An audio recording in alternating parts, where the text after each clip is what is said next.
Hi there, my name is Virgilio, realtor at Sage Real Estate and co-host of the Toronto Living's Real Estate Podcast. And I want to ask you something. In the last, let's say 3 years, were you somebody who decided to take the jump into home ownership or wanting to purchase something? You go through the pre-approval process, you find a realtor, you start searching for places, and you find the perfect spot. You drop an offer, you put it down only to find out that there's like 6 other people, 7 other people offering with you. Was the first question out of your mouth something along the lines of, do we know where they're sitting? Or why can't I know where they're sitting? If that's the case, you're absolutely not alone. If that was a huge complaint of yours when you were going through the process, I might have some good news for you. And if you stick around in this video, I'm gonna explain some big changes that are coming to the industry come December 1st. So for those that don't know, realtors currently are under a legislation called REBA 2002. REBA stands for the Real Estate and Business Brokers Act 2002. And us realtors are actually governed by this act. It dictates things like, for instance, when you're in a competing offer situation, what we are and are not allowed to disclose to the other parties. But as of December 1st, which is like a week away or a couple weeks away, whenever this video is released, they have made major changes to this act. And one of them includes the name. So no longer are realtors governed under REBA. We are now governed under TRESA. Maybe I can get a word swipe. TRESA. I'll put it here. TRESA. So TRESA stands for the Trust in Real Estate Services Act. So TRESA comes with a bunch of changes to the legislation, and instead of taking you through every little thing that they've changed, I'm gonna just break down 3 major changes that affect buyers and sellers the most. There's a couple other little pieces, but we won't get into that today. We're just gonna keep it kind of short and simple. Okay, so as I alluded to at the top of the video, the first thing I'm gonna talk about is competing offers and what happens during competing offers. So originally, as of today, up until December 1st, sellers actually didn't have a choice. Neither did realtors. If we had more than one offer hit a property at the same time, realtors and sellers are not allowed to disclose any information that the other offer has, including conditions, price, dates, doesn't matter. We are not allowed to say anything that's on that offer except for the amount of offers that have come into play all at the same time. So what the change is that sellers now have the option to opt into a blind bidding war, or they have the option to opt into an open bidding war, meaning they can choose to disclose the price, the contents, the dates, anything with the exception of the identity of the buyers. You as a seller are allowed to disclose anything else on that contract. Is this a good thing? Is this a bad thing? Does this impact things like overall real estate prices?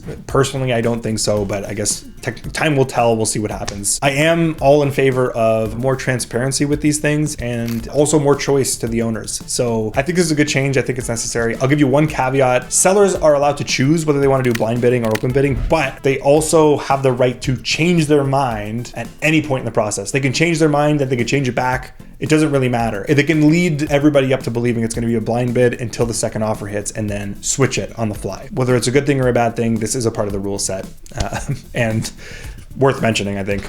Okay, so let's talk about topic number 2, which derives from one of the most confusing topics. I'm actually so happy they're making this change because it's I think gonna clear things up quite a bit. But they are now introducing what's known as a self-represented party. What is this? So for those that don't know, when you're about to enter a representation agreement with a realtor, you have the option to choose to be a client and a customer. The terms are so similar. This is probably what adds to the confusion of this thing, but if you choose to become a client of the realtor, then the realtor has a fiduciary responsibility to look out for your best interest. This means you can disclose your motivation. You can disclose how, say if you're selling, how much you're willing to accept, or if you're buying, how much you're willing to offer. And they have a responsibility not to disclose that to the other side, but to look out for your best interests. And if you choose to be a customer, then our services are extremely limited and we are not looking out for your best interests. It boils down to that. So, we can perform simple tasks like if you're looking to book showings, we can do that. Or if you want to, ask what's sold in the neighborhood recently, we can pull those for you.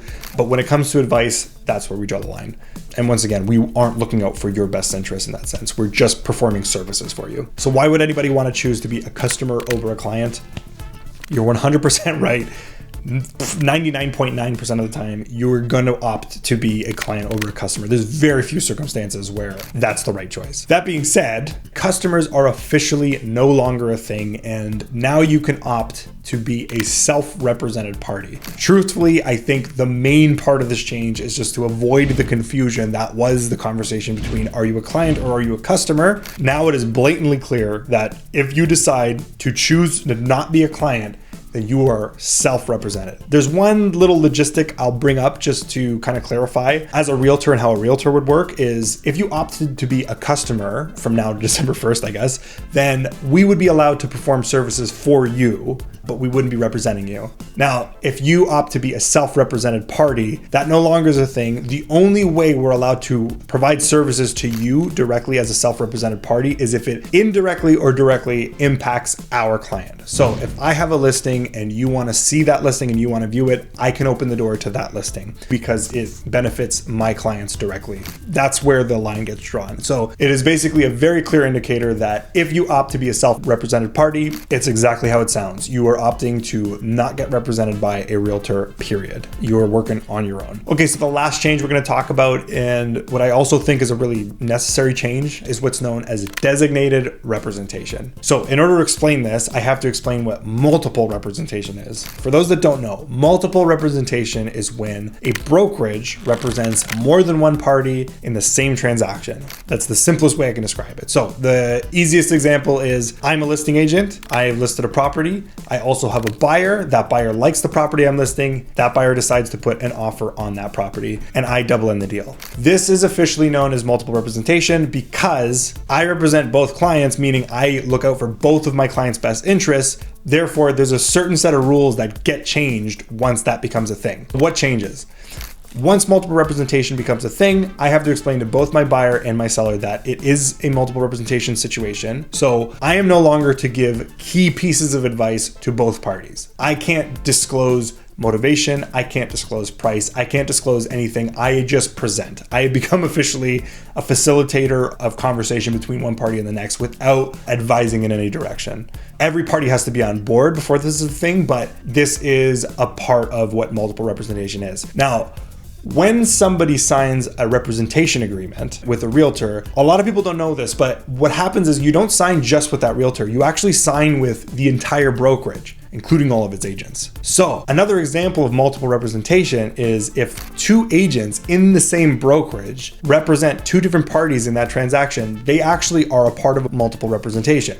So let's say myself, I'm a part of Sage Real Estate and I have another agent within Sage Real Estate that has a listing and I have a buyer and that buyer wants to put an offer on that other agent's listing. Technically speaking, this is also multiple representation. Even though my relationship with my buyer is much stronger, chances are I don't even know who the seller is, it is still technically multiple representation and the same rules apply even though we're two different people within the same brokerage. The fact that when you sign that representation agreement, you are signing it with the brokerage, not with the agent. This is where the big change is. Now, a brokerage can choose whether they want to run their business under designated representation or the old way, which is brokerage representation. And when you opt into designated representation and you sign a representation with an agent, that agent is exclusively looking out for your best interest. So in the same circumstance, that same agent who's in my brokerage has a listing and I represent a buyer and my buyer wants to put an offer in, then I solely represent my buyer. He solely represents his seller and we can do proper negotiations and I can still have my fiduciary responsibility with my buyer. So again, I think this is a very obvious change. I think this is a good change and truthfully just a more natural change because this is how things kind of progress in the real world anyways. So I think it's for the better. So there you have it, your 3 changes. I know this is a bit more of a drier topic, but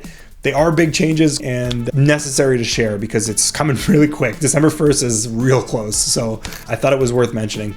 You got open bidding wars, you have self-represented parties, and you have designated representation. These are the 3 big changes coming December 1st, plus a couple other things, which we'll kind of keep you updated on. But now, if you wanted to hear our opinions on these topics, then feel free to check out episode 31 of the Toronto Livings Real Estate podcast. Myself and Mark Savell will be talking about it, as well as if you wanted to add to the conversation, feel free to comment below. If you haven't already, please hit the like and subscribe button. Otherwise, we'll see you in the next video.